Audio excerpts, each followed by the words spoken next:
Juste au bonjour. Bonjour. Merci encore une fois d'être présent, bien sûr, sur cette chaîne de télévision dont j'ai l'habitude de présenter DRTV. Juste effectivement, nous n'avons pas eu l'occasion de nous voir l'après 4 mars. J'aimerais avoir vos impressions sur tout ce qui s'est passé au Congo depuis le 4 mars. Aujourd'hui, un mois, je ne dirais pas jour pour jour, un mois et 10 jours. Juste présence, votre avis. Bien.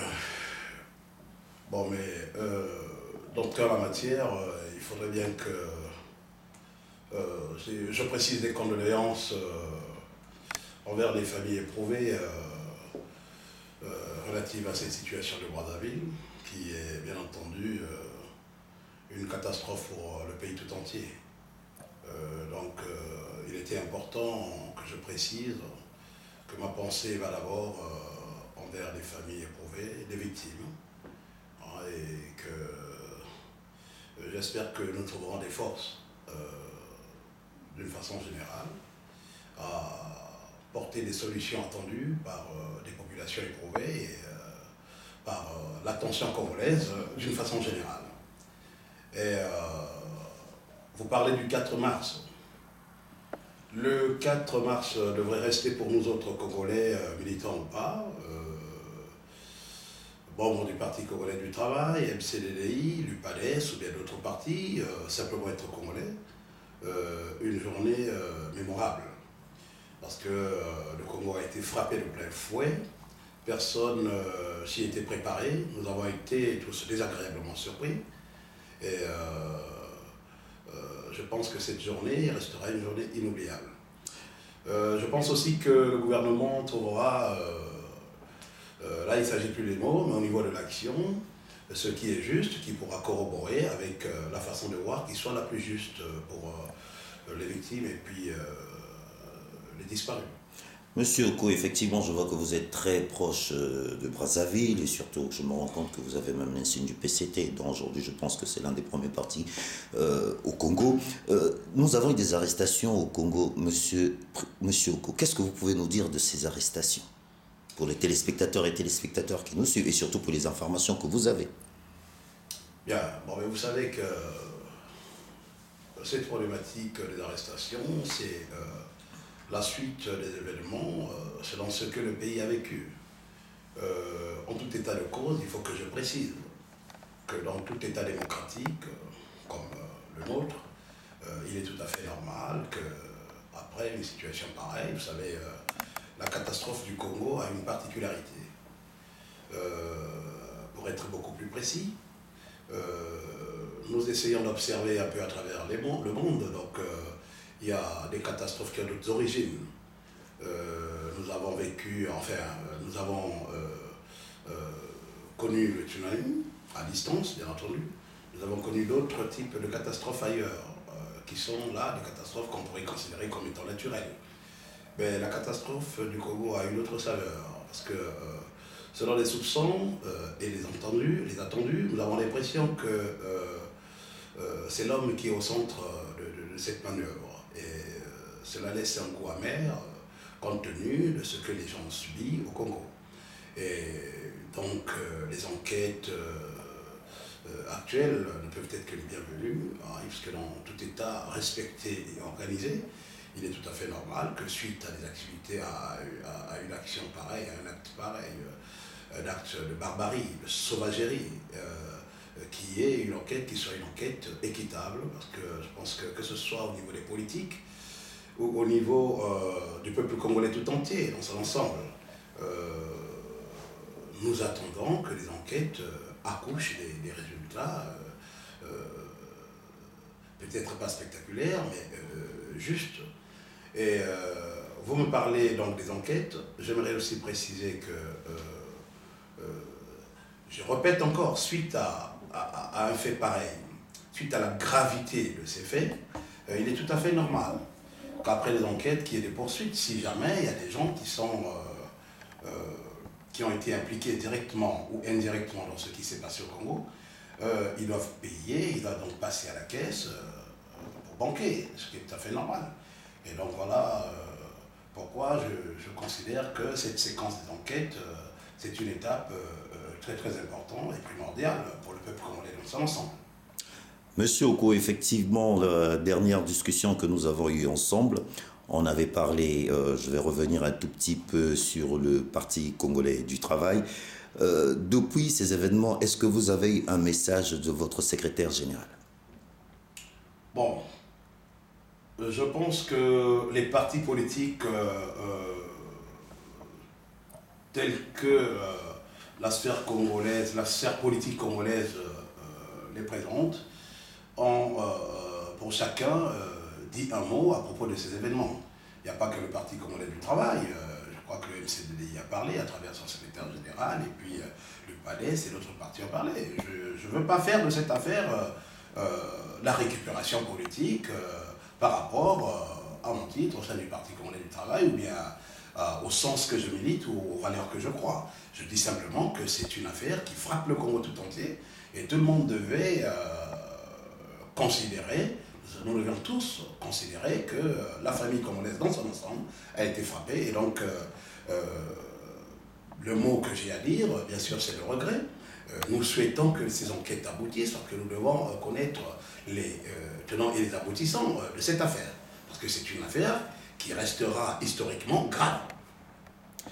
Monsieur Justoko, pour le mot de la fin, qu'est-ce que vous avez envie de dire aux téléspectateurs, aux téléspectatrices que nous suivent, surtout aux internautes qui sont de plus en plus nombreux, bien sûr branchés sur notre canal? Bon, mais je vais dire que moi-même, personnellement, je suis fils de Wende. Je connais Wende du fond de ses entrailles. J'y suis né, j'y ai grandi, j'y suis allé à l'école. Donc je connais très bien Wende. Au jour d'aujourd'hui, je parle de cette affaire avec émotion, mais il faut garder quand même le calme. Pourquoi je le dis? Parce qu'au jour d'aujourd'hui, tous nos souvenirs d'enfance sont effacés. Au jour d'aujourd'hui, nous n'avons plus les repères de jeunesse. Ceux qui se sont amusés dans les écoles, qui ont marché un peu partout, doivent le savoir. Je suis aussi, quelque part, une des premières victimes. Donc, je parle là des victimes de la première heure, car je n'ai pas parlé de mes affaires personnelles, mais personnellement, j'ai été frappé directement. Je pense à... Ma pensée va encore, pour une fois, puisque vous parlez de la conclusion, droit au niveau des victimes, des sinistrés, au niveau encore de la famille congolaise dans son ensemble. Et je souhaite encore, je vais réitérer cela, je souhaite encore que les conclusions de l'enquête en cours soient des conclusions de justice, d'équité, et que nous pourrons essayer de faire de sorte que cette affaire nous sert à l'avenir comme étant une jurisprudence pour essayer de pallier à ce genre d'événements qui peuvent encore se reproduire, car vous savez que l'histoire est capable de se répéter. Donc voilà un peu ce que j'ai à dire d'une façon condensée, et je vous remercie. Monsieur Juste Prudence Oko, merci. Merci beaucoup. Juste après, Monsieur Ndengue Dordain. Merci. Merci. Téléspectateurs, téléspectatrices, mesdames, mesdemoiselles, monsieur, toujours dans la continuité du 4 mars, Dordain Ndengue, bonjour. Bonjour, monsieur Bakar. Monsieur Ndengue, effectivement, encore une fois, merci de répondre présent. Ma question sera directe. Le 4 mars, qu'est-ce que vous en pensez et qu'est-ce que vous avez envie de dire? Je pense que avant moi, vous avez eu monsieur Juste Prudence Oko qui vous a mis dans le bain. Nous sommes véritablement touchés. Le 4 mars est une date qui ne disparaîtra, je pense, plus jamais des annales de l'histoire du Congo. Nous avons tous été surpris un matin de savoir qu'apparemment, du fait de l'homme, une catastrophe, un sinistre d'une ampleur qu'on ne pouvait pas mesurer a eu lieu au sein même de nos familles. Bon. C'est déplorable. Je me permets avant tout de même de présenter mes sincères condoléances. J'ai moi-même été touché familialement. Je souhaite que tous ceux qui ont subi et qui ont perdu la vie puissent puisse commencer à savoir pardonner. Il faut qu'on se reconstruise. Monsieur Dengue, effectivement, j'ai vu que la diaspora parisienne, enfin la diaspora de France s'est organisée, je dirais de toute l'Europe. Vous avez suivi un peu ces événements. Comment les gens se sont organisés au niveau de l'Europe? Bah, écoutez, au niveau de Paris, je vais vous faire un petit briefing de l'Europe. Bon, il y a eu l'appel de... Enfin, là, nous sommes dans le cadre quand même, nous sommes tous Congolais. Donc je vais essayer quand même de jeter un petit peu de lumière sur les associations qui s'étaient regroupées à l'appel de l'ambassade. Des dons ont été faits. Bon, je déplore peut-être une forme de récupération, vous savez, hein. La douleur permet toujours à certaines personnes d'essayer d'en tirer profit, c'est bien dommage. Bref. Cela étant, les associations se sont regroupées. Je pense qu'il y a eu un très fort bénévolat qui continue d'ailleurs. Je tiens à préciser que SDA, Synergie Développement d'Afrique, agit également déjà au moment même où nous parlons, dans la continuité. Hein, nous agissons au niveau de la santé. Et pour l'instant, si vous voulez, les associations cherchent une autre voie pour maintenir quand même la concentration sur les besoins générés justement par ce sinistre. Monsieur Dengue, effectivement, suite au sinistre, nous avons eu la déclaration du président Sassou qui a fait venir un groupe de médecins. Qu'est-ce que vous pouvez nous en dire? Écoutez, c'est ce que je viens de dire justement. Tout ça a été lié et géré par Synergie Développement d'Afrique, dont le capitaine, à savoir M. William John de Bongo, est vraiment, je pense, l'un des premiers intervenants, sinon le premier, qui a tout mis en œuvre. Les médecins qui ont été en relation avec cette organisation sont restés d'ailleurs même sur place au moment du sinistre, continuent à œuvrer et sont là en ce moment de pied ferme, travaillent. Nous continuons à essayer d'organiser le déplacement d'un ensemble de personnes du corps de santé. En ce moment, il s'agit des psychologues parce que nous devons soigner effectivement ceux qui ont de la douleur mais qui est intérieure et que l'on ne voit pas. Le travail se fait. Nous ne sommes pas, si vous voulez, adeptes de la médiatisation du bénévolat et de la bonne volonté. Nous travaillons et le résultat parle pour nous. Il nous reste 3 petites minutes. Monsieur Dengue, alors pour le mot de la fin, qu'est-ce que vous avez envie de dire pour les internautes et les téléspectateurs qui ont l'habitude de nous suivre sur nos canaux? Je pense que ce qui est le plus important, nous ne devons pas oublier que nous sommes une république.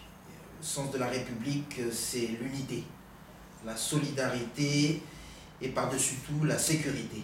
Je pense que ce sinistre va nous obliger nous-mêmes, qui quelque part attendons beaucoup de notre gouvernement, nous sommes contraints de veiller à ce que prochainement ce genre de catastrophe ne se reproduise plus.